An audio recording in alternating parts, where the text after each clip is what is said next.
So finishing up the last button up on the Talon, 16G turbos in. It is a true authentic Evo 3. No shaft play, no nothing, no smoking, boosted great. I believe I slightly ported the exhaust housing on this one, so I should be good with boost creep, but even then I am running the stock downpipe, which definitely helps mitigate the boost creep on the 16Gs. I did put in a new alternator, got the power steering set up, haven't put the belt on just yet. I want to kind of test everything out, make sure it's all good before I spend all that time on that. But I did want to show cylinder head looks extremely good. Definitely looks like it's been redone at some point. That or oil changes were done extremely well. Still have some cleanup to do around there. I just dabbled on some RTV. I like to let it sit a little before I put the gasket on. I did go with a little upgraded valve cover. It's shaved. It's got some AN lines for catch can. I don't know the health of this motor, and since I'm going to be throwing, probably about 18-19 psi with the 16G, I figured a catch can setup would be good, help it breathe a little bit better. Everything's on there, stock 1G blow off valve, going to the stock side mount. Just got to get some clamps on there, but aside from that, everything for the most part looks fairly ready to go. I did put some of the urethane mounts on the side, the front and the rear, which are the main ones I should have had it on.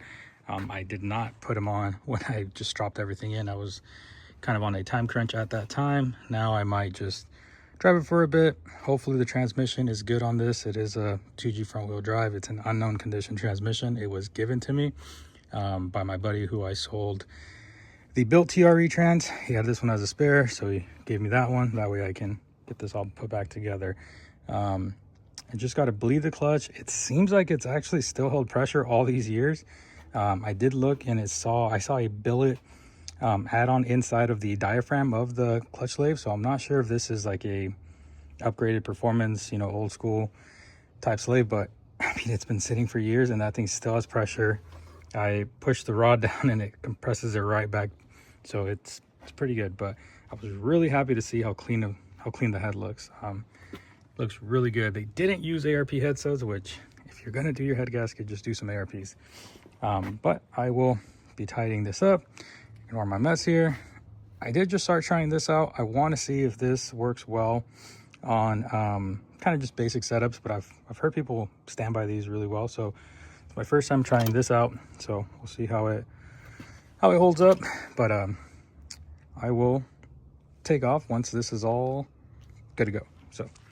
So this is another one of those while you're in there type of things. I did have to replace the axles. For whatever reason, the axles that initially came on the car when I bought it, I must have thrown them away. I did do some major parts decluttering, and a lot of that went to our local dump. So, you live and you learn, but I ended up sourcing some brand new axles from AutoZone. I've had really good luck with these. I mean, they're not bad. I would highly recommend you guys, if you're going to buy some axles, do the online ordering. You save 20% off. You get the free shipping because it's over X amount, which both axles ended up qualifying for that. So you get about a 20% discount buying them online versus going into the store. So just something to look out for. One of those while you're in there, the lower control arms is one of the most common failure points on the suspensions for 2G DSM specifically, but I want to say it's even a 1G thing as well. Again, I'm not too familiar with 1Gs, but it's one of those while you're in there, just for some security. I bought the full kit. I have never ran this specific brand. Typically I run the Moog, M-O-O-G. But this being a bit of a budget build, I went for a full kit that I found on eBay. Everything shipped to my door was right around $100 flat, and that included lower control arms, this bar here, I'm blanking out on the name of it, but you can see it there. So it's this one here, as well as tie rod ends. And this one was bad. It just kept on spinning.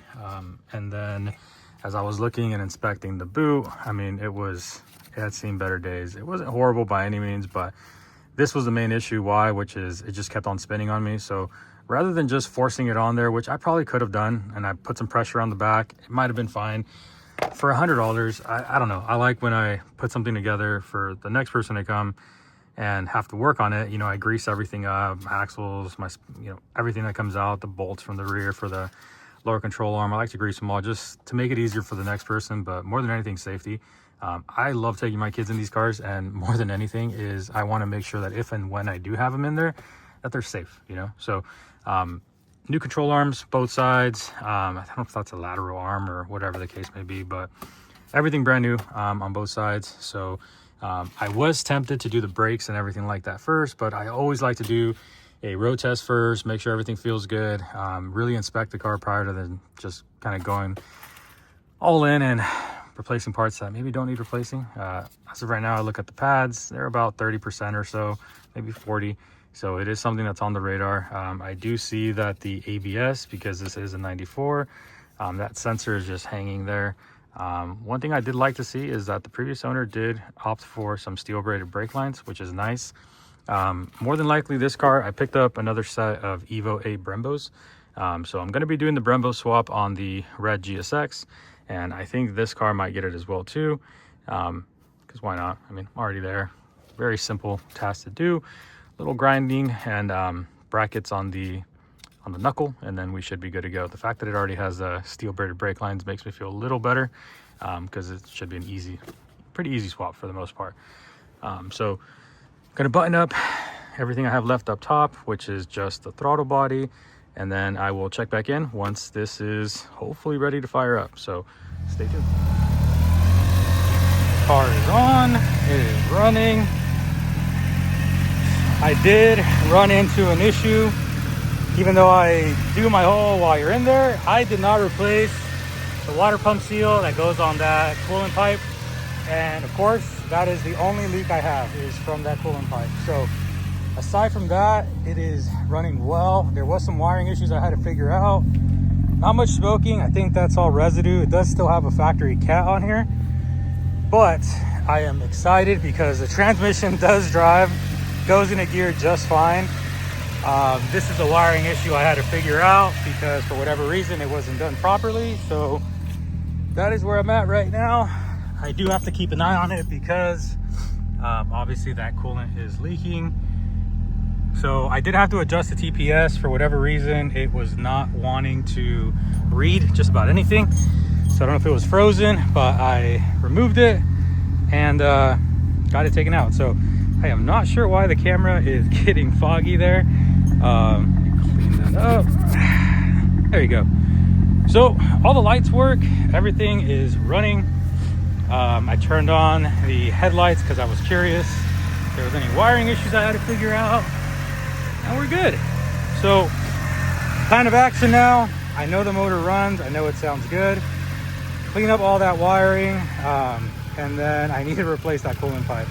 So that water pump gasket, so it should be dying here soon. I don't even know how it has gas still, but there we go.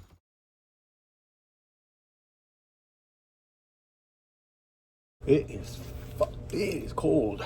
So we are on our way to go pick up another 2G GSX. So I started doing that 7-bolt block for the black Talon, and I needed a head. Hit up a local buddy who's had a GSX sitting back of his house probably for the last 5+ years. He has a built head. I needed a head. He just said take the whole fucking car, let's make a good price, and here we are now. Gotta highlight the alligator. Literally this is a definition of a barn find.